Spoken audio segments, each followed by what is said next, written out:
So now I invite you to take all of that, all of each other in with a deep breath. And the feeling of gratitude right down into your feet where you connect with our beautiful Mother.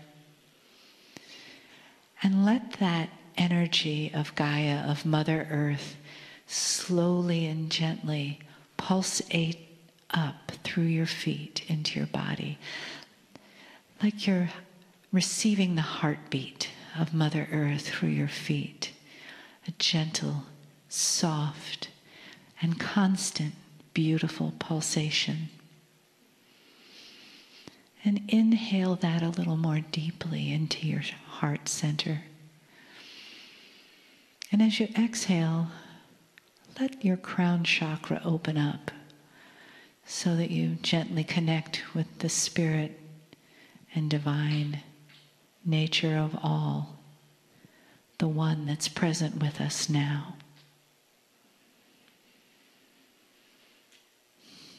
And feel the gratitude from above and below as it comes together in you, for you, and as you in this now moment.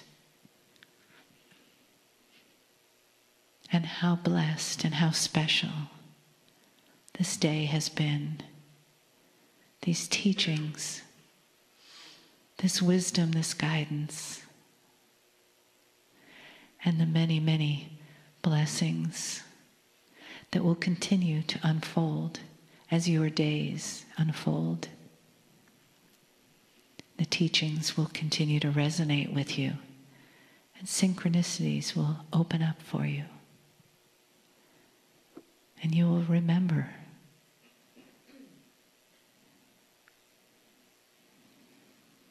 Greetings, dear ones. I am Kryon of Magnetic Service. We have greetings for those also who are multidimensional, very real. We have greetings for Alcazar. We have greetings for the sacredness and the geometry that is here. Now, dear ones, I have just given you something you should look at. For here I am, a multi-dimensional voice, that's hard to believe, giving greetings to two other multi-dimensional entities, that's hard to believe. And all of this in the face of a changing energy on the planet, which is also hard to believe. The paradigm shift that we bring to you is the same one that we have talking about that is the potential of the planet for many years. But we sit in it today. From my standpoint, we revel in it today. Dear ones, dear old souls, this was not guaranteed.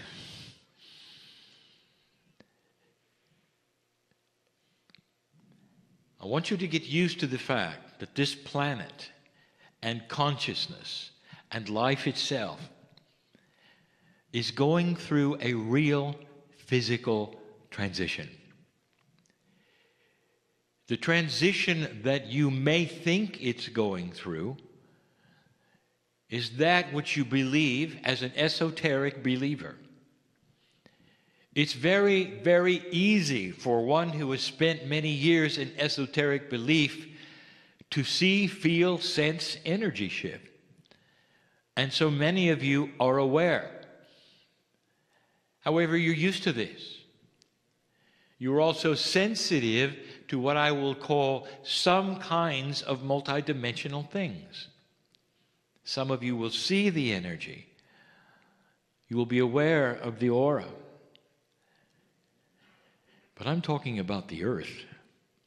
I'm not talking about just the old souls. This planet is going through a physical, multi-dimensional shift. We prepared you for it. Kryon is the magnetic master for the first thing that I did with a grid group. From the moment I got here to 2002 was to move the grid of the planet. Now your magnetic grid is measurable with your compass. And you can go back in those years and find out just how much the magnetic grid altered north, and you can see it for yourself. This was not esoteric. The magnetic grid had to shift. It had to adjust for you.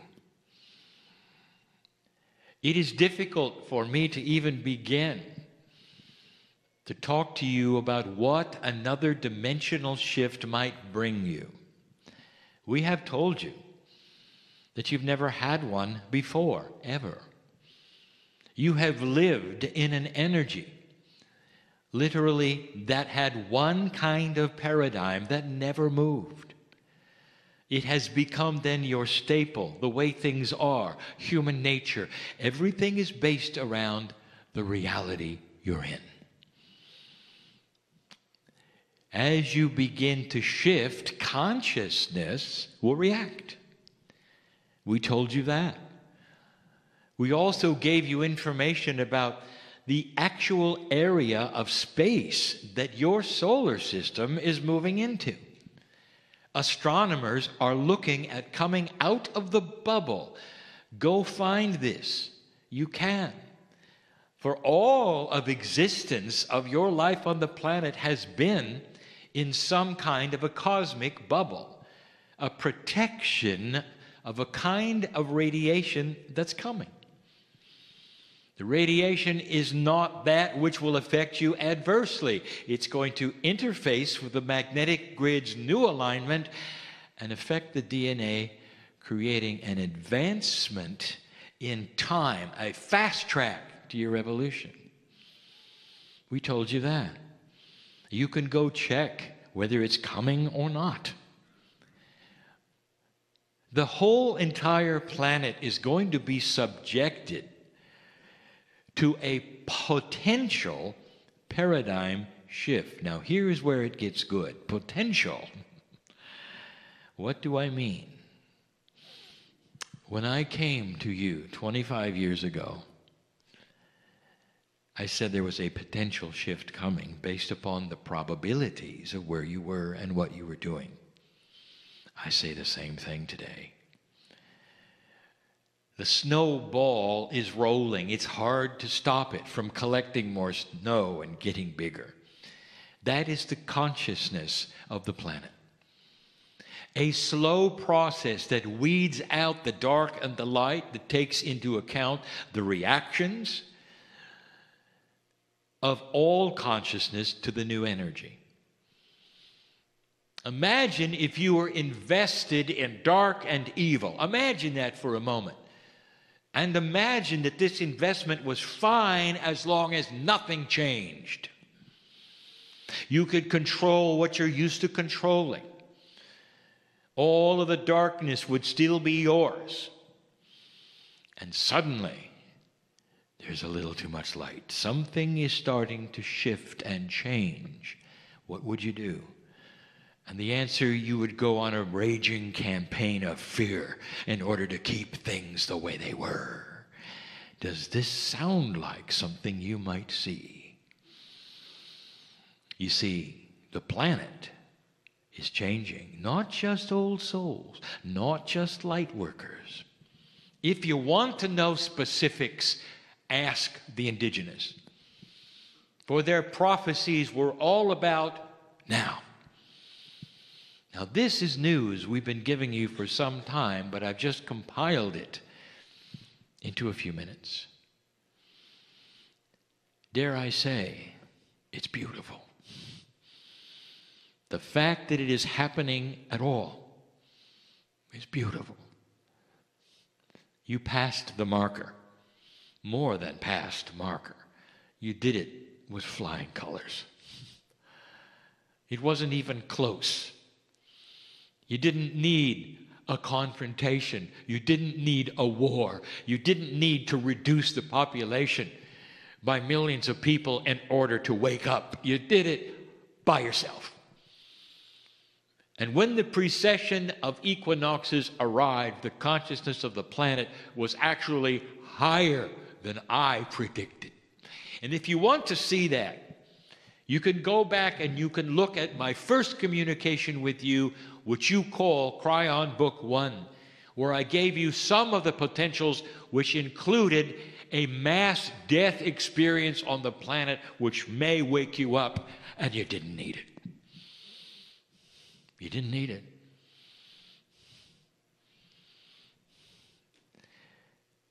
There's a feeling on the other side of the veil that is pride. And it's not egotistical pride. It's the kind of pride you would have for a son or daughter who excelled in everything they touched. It's a pride that you are part of it because they carry your seeds. And that's where we are today. Sometimes I would give what appeared to be admonitions, and I would feel powerful about something that I know is happening and taking place on the planet. Never is there frustration on my side of the veil. Excitement.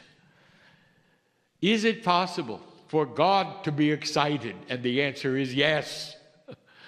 Is it possible for that excitement to be based in the only thing that God really has outside of free choice of yours, and that is love and benevolence? It actually shaped your evolution. And here you are.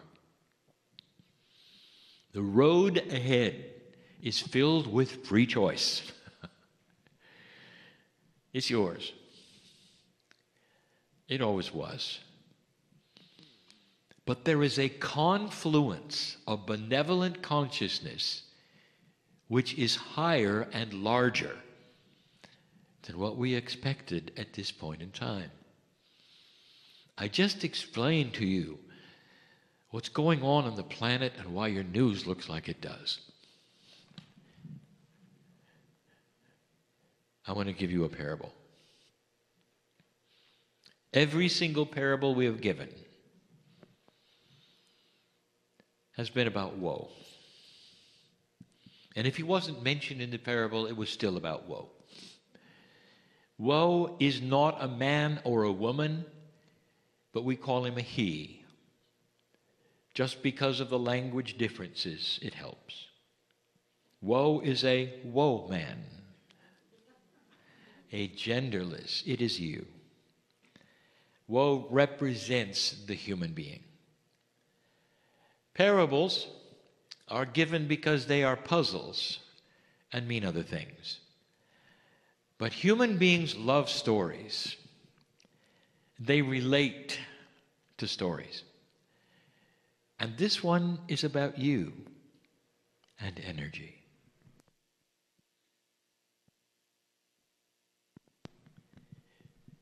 In this particular story, woe is an old soul and a light worker. And he lives in the year 2015. The story of woe is similar, perhaps, to what you might experience. Maybe a little different, because you're all different. But let me paint the picture. I want to tell you who he, she is, and what woe is going through. As an old soul, woe has a lineage. Now listen carefully. The lineage of the old soul is one who has fought the good fight.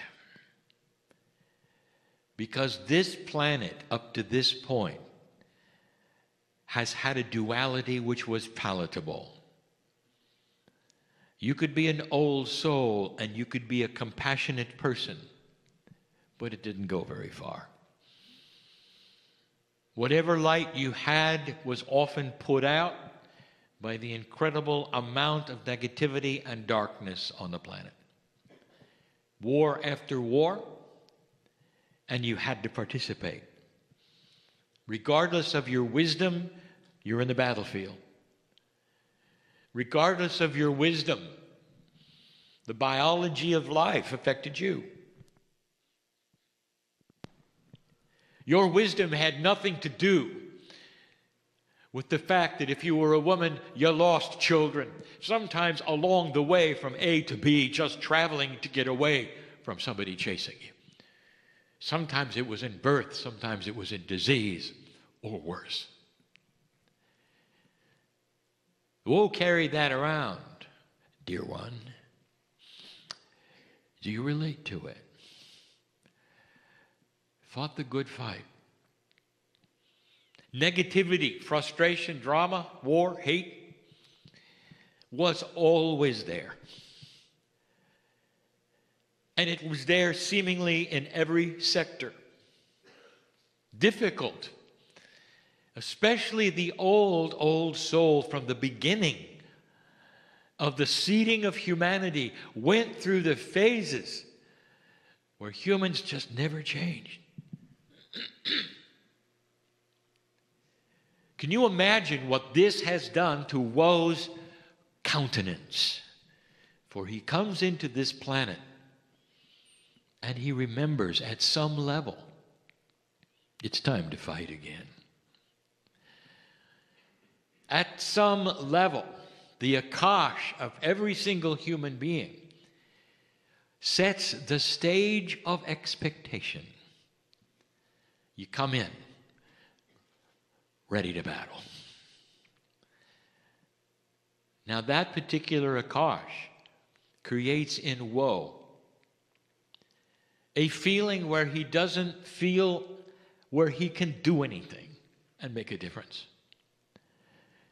But what he knows he can do is survive spiritually, and he does. To be the best human he can, and he tries. The Akash sometimes holds him back because he remembers at some level what it was like to be the shaman, to carry the information that people wanted, to heal, to be the intuitive who could read somebody as they stood there. And he remembers what happened. And he remembers an ugly death because they were afraid of him. Those who have magic are witches. The old energy is powerful. The world went to war a number of times, and woe was part of it. Both genders were involved. Both genders suffered. It was humanity. Woe is walking around in life today with a lack of self-worth. Now you know why. There is no judgment, dear human being, for how you feel about yourself. But there is amazement at what you can't see. Woe is like you. Life for woe is just hanging on. All around him, he has to watch and be careful where he goes, what he says, what he does, all his life. But it's okay. Woe knows how to develop self-balance and compassion. He walks life as a happy individual because he has God inside. It's all he needs. But he's still careful. When woe goes to work, he did not select the people around him. You realize that.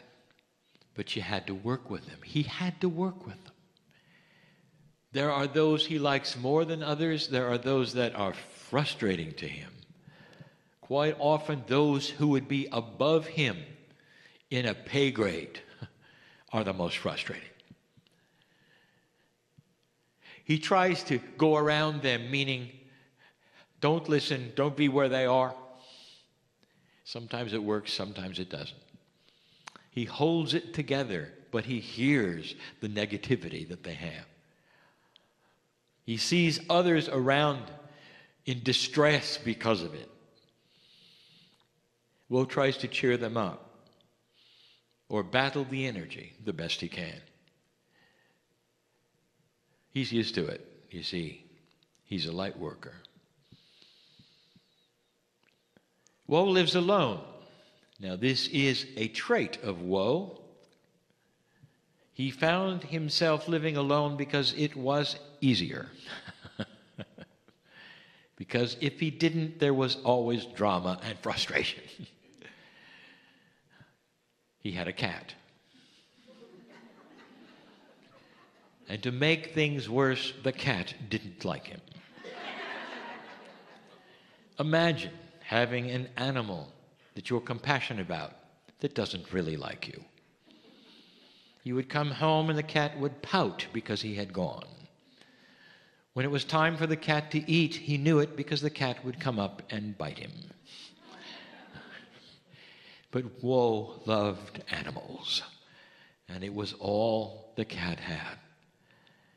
Woe knew that the cat's life was dependent on him. Despite this, he was still cheerful. He named his cat, Cat. Hello, cat. How are you? I love you, even if you don't love me. This was Woe's life. It was not a bad life. Actually, he liked it because he was at home with the battles. These were easy battles. There was no war to fight now. He didn't have to join. There was no mass death. There were no plagues anymore. That's odd, isn't it? At a time when there was a fraction of the number of people on the planet, where there was no air travel to carry contagion, there were no plagues, none at all. He had gone through 3. Now, he didn't know that, but his Akash carried it. He had watched loved ones die in front of him. Such sorrow. It wasn't this time, and he knew it, and he was happy for this. Woe could be a balanced human being, be compassionate. Woe was also a healer. As a light worker, he discovered he could use his talents. He could read the disease in people, and they would come to him. He had a side business as a healer, and it was a good one. But as he approached each one, Woe had to chase away the negativity, both of the healee and the room. He was used to it. He fought many battles. It was okay. This is Woe's life. Woe had powerful meditations. As a light worker, as an old soul, he could do this. And he knew he could. This was his solace. This is what he loved the most. He had the connection to God. As much as he could.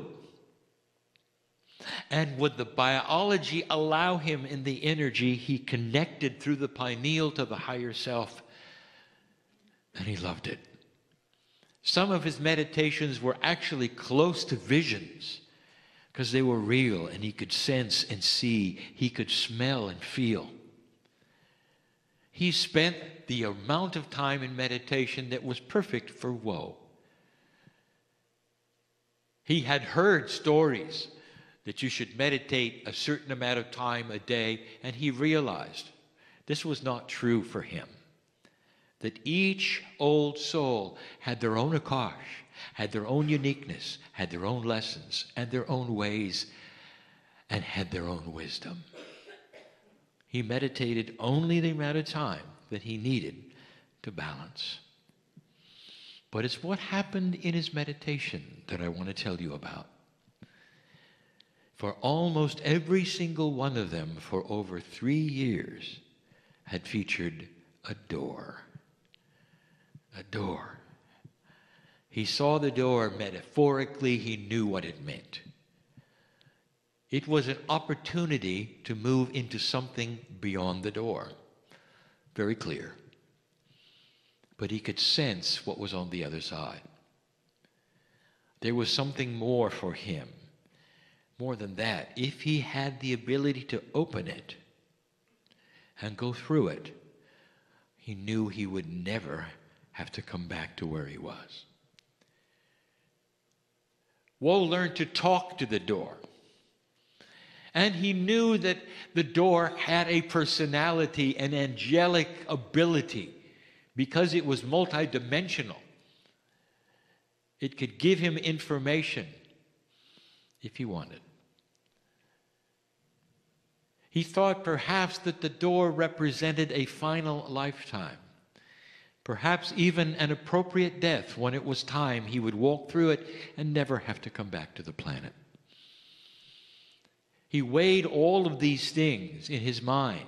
He didn't know what the door was about until he was able to start talking to it.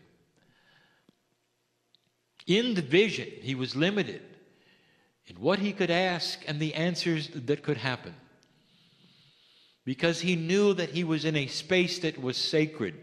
It didn't work the same way in 3D. The questions he asked were literally that which did not come out of his mouth, but his innate also was involved. That which his consciousness was also involved. He would say to the door, "Who are you?" And the feeling he got, not the voice, because he never heard a voice, he got his messages through his intuition, right into his brain as though there were a voice. And the voice was always too beautiful for words. The voice was genderless. The voice was whatever he wanted to hear. It was the most beautiful sound he could imagine. And he said, "Who are you?" And the voice said, "Whoa, I am your future." He didn't understand it. How could the door be my future? Maybe the other side of the door. He saw the door, he admired it. He loved the fact that there was benevolence on the other side. Occasionally he saw it glow. Underneath the door, he could see light. Whatever was out there in his future, he liked it. Woe continued to have the visions of the door. Sometimes he would simply sit and be with it, knowing that someday he could go through it. He continued to think it was his demise, his death, his last time on the planet, and he looked forward to that time. And then he started asking the door more questions, and it was confusing. "Are you my death?" And the door smiled at him, actually chuckled, and said, "No, Woe, it's your life." Woe didn't understand. In this vision, he felt powerful enough to grab the doorknob and say, "It's time. If it's my life, it's time." And it was locked. He couldn't budge it.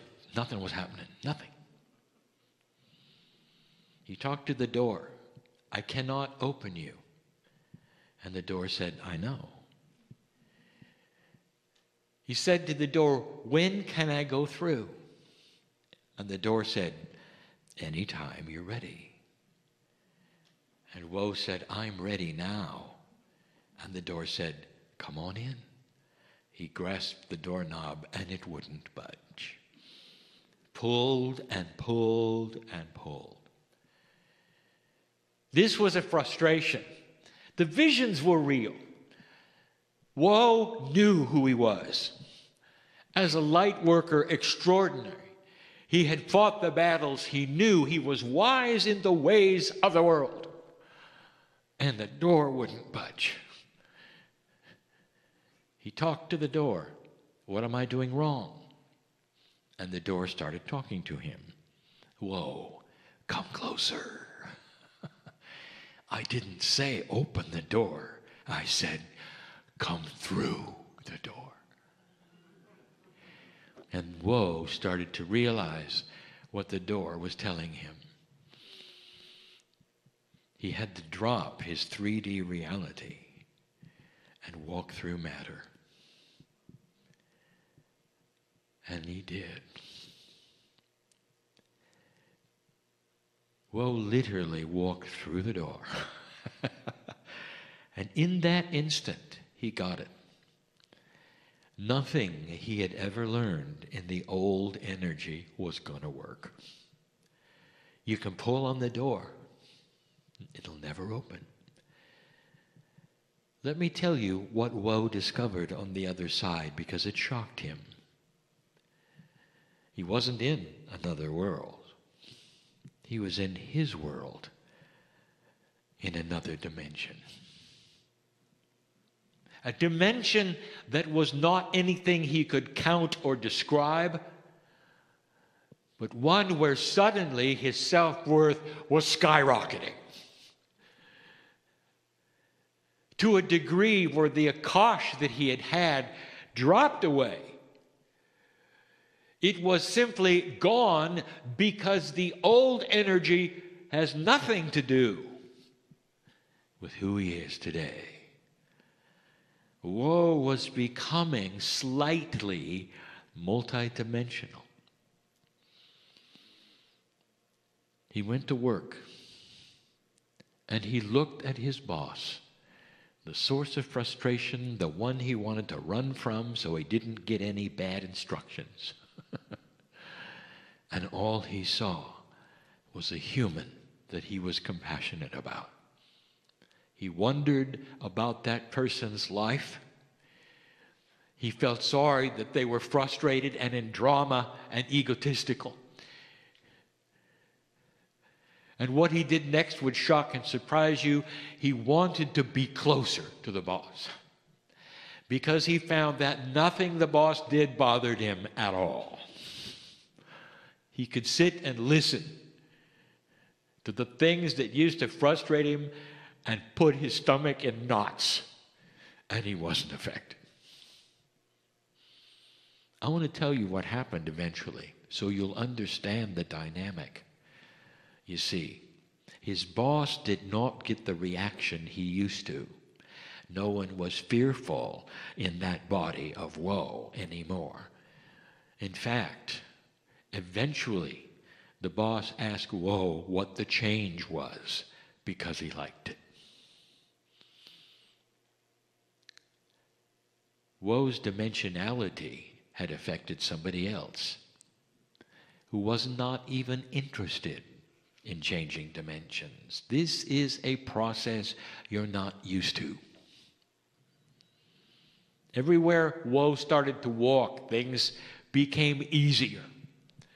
The old energy of battle and fighting, he realized, was a caveman survival instinct, and he was beyond it.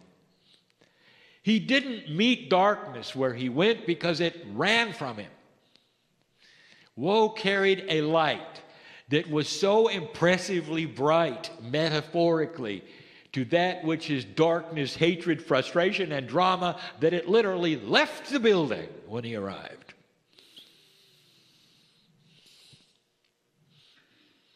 He walked the streets differently. He expected good things. And the door in his vision was gone. When he seemingly tried metaphorically to turn around to see where the door had gone, there was none. He couldn't go back.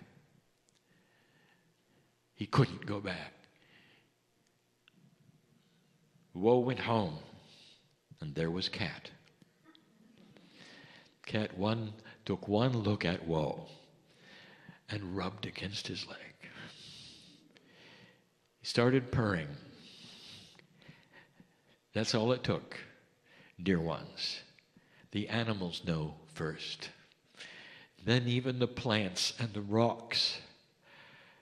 The whole planet knows when you become a little different. And from that moment on, there were no more bites. just purrs and rubbing. What's for dinner? I'm going to close and ask you, what's for dinner? Are you going to leave here differently or the same? Does this parable make sense to you? If you don't understand the hows and the whys, the timing, the actions, if you're at a loss for the practical meanings, I will say this: you're not alone. I just gave you the overall perspective.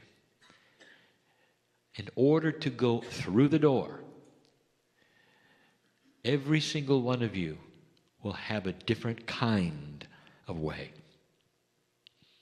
This is honoring to your Akash, to your individuality. But listen, if you didn't get it, if you want to go through the door, your actual cellular body will start to shift and change.